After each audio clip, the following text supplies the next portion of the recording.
Hello everybody, welcome back to the channel. I am Baltmatrix, and today we're taking a look at Transformers Legacy Deluxe Class Needlenose. And of the three figures that I have recently got a hold of, that being Hotshot, Needlenose, and Leo Prime, this is my favorite. The figure is modeled in blue, gray, purple, and teal, and it is gorgeous. Of all of the figures I've gotten a hold of lately, it's by far and away, I think, the best looking. And I absolutely love this head and face sculpt. It's so good. And the rest of the figure has wonderful detailing and molding, and it just works so well. The flat gray works way better than I thought it could possibly work, because it makes all the other colors pop, and it hides any imperfections, but I don't see any imperfections in the plastic, which is good. The crotch plate looks good. The molding on the legs is excellent. Turning the figure around, yeah, it's obviously a jet just strapped to his back. And yes, his legs are completely hollow, but there is a reason for this that makes sense. Now, his back is really interesting, and that is because you have the plane folded up thusly. But the tail wing is completely removable, meaning you can take the figure and flip the wing or the nose cone up like this, and then figure out where to plug this in somewhere. And then you get a completely different look. Now, this mold is supposedly going to be able to combine with the upcoming Legacy Transformers Prime Skyquake. So there is a possibility that we could end up with a Legacy version of Starscream and BB from Beast Wars II, or if you're in the US, Generation 2 Dreadwing and Smokescreen.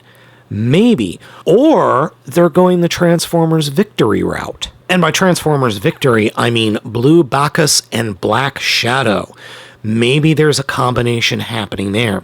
Either way, I figure we'll find out later this year. Posability for Needlepoint Prime is very good. Head is on a ball joint, but it is limited not because of the head, but because of all the stuff around the head. Shoulders are your typical swivels, hinges, swivel at the bicep, bend at the elbow, and this figure does possess very rare fist articulation. There is a torso swivel. It is incredibly tight, and every time you move the hips, they end up hitting the wings, unless they're flat out like that, and ends up decoupling the nose cone from the back.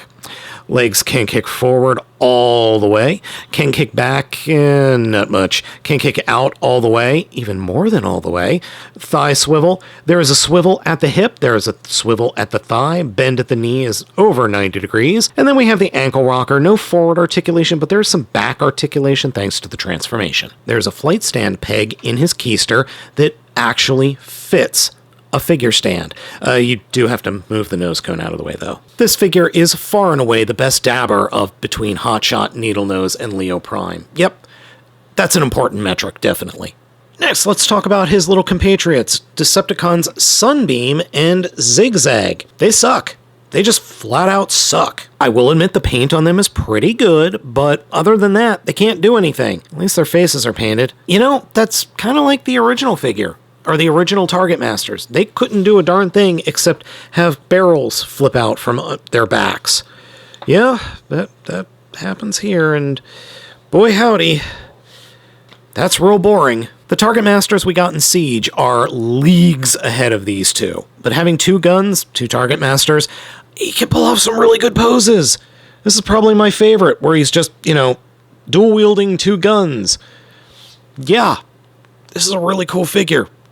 Sans the Target Masters. And our two little idiots can combine. You could put one on top of the other. You can either do that, or according to the directions, you're supposed to do that.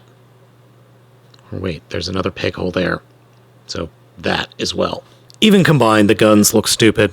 I think there could be better guns, but one thing I didn't mention about the fuselage nose cone bit, it acts as a third leg, so you can pull off some interesting poses. Get your mind out of the gutter. This is probably my favorite way to store the little things in these side wing baby Bjorns. Yeah, it's incredibly silly. I love it. Let's get into the vehicle mode. To start the transformation, come to the chest and pop it open, and then you will take the head and turn it around and swivel it down into the body. That will then flip up this little piece. Take the arms and pull them away from the rest of the shoulders, that freeing up the shoulder pads to flip up like that.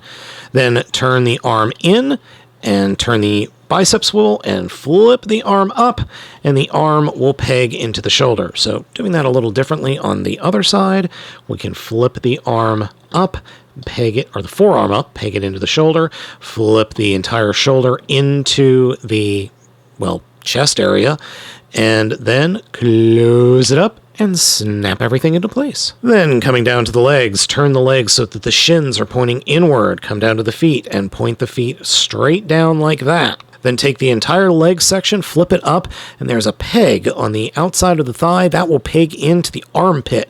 There's a slot there under the armpit. I like to just move the wing up out of the way. So push that peg in, flip the arm or leg up and foot in place, and just leave it like that. And do the same thing on the other side. Once that's done, grab the entire backpack and hinge it away from the body. Whoops, pop off a wing. Don't pop off the wing. See, the backpack is like that. You want to hinge it up and back, and then those toes will actually peg into these slots that are underneath the rear thruster. And peg that in, and find the wing that you just snapped off and put it back on. By now, through the transformation, you've already unpegged the front of the fuselage. Oh. Yeah, that's one thing I don't like about the vehicle mode, is that this backpack does not stay pegged in all that well. Fold that down, and those prongs that are at the back will snap into place in this area down here where my finger is. Just got to get that in lined up, and then, oh yeah, and then there's a peg just behind the cockpit, or bottom of the cockpit, that will peg into the screw hole underneath. And just getting that lined up and pegged into place is actually, it's a little annoying. And then fold the wings down, and we're done. Now, I will freely admit that this figure pulls off the cardinal Transformer sin of vehicle mode on the top, in this case a plane, big old robot brick on the bottom. It's fine. The original figure was actually a little bit worse than this, but I think the original figure actually transformed very similarly. I think the plane mode does work. There is a flight stand peg in where the head was, which is a really nice touch, which then allows you to actually, use a flight stand, though he is a little loose there. He does have a tendency to spin real easy. Both target masters can be pegged onto either wing, and it works. It works fine. But then they can also be pegged into the back for some reason. Stack Sunbeam on top of Zigzag, specifically using the peg hole that is closest to the barrels, otherwise it won't work. Then come to the back of Needlenose, unpeg the feet from the thrusters, and then flip them out, and then that slot that the feet were pegged into, peg Zigzag's heels into the back there to do this. Why? What does this accomplish? The directions don't say anything, but this is apparently this figure's evolution mode?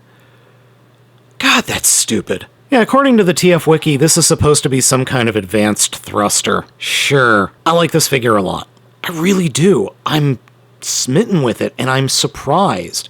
I was not expecting to like this figure, kind of at all, because let's face it, those original, what were they, Target Master Juniors, were kind of a joke in terms of toys. They were bad. They were just really bad. But this figure's quite good. It's a lot of fun. Simple, yes, but I'm having a blast with it. Transformation is nifty. Alt mode is okay. Target Masters, robot mode is excellent. 4 years and 2 fan votes later, we have an excellent figure. And if I knew the figure was going to be this good, I would have voted for it years ago, because it's a lot better than some of the other fan vote figures that we've gotten in the past few years.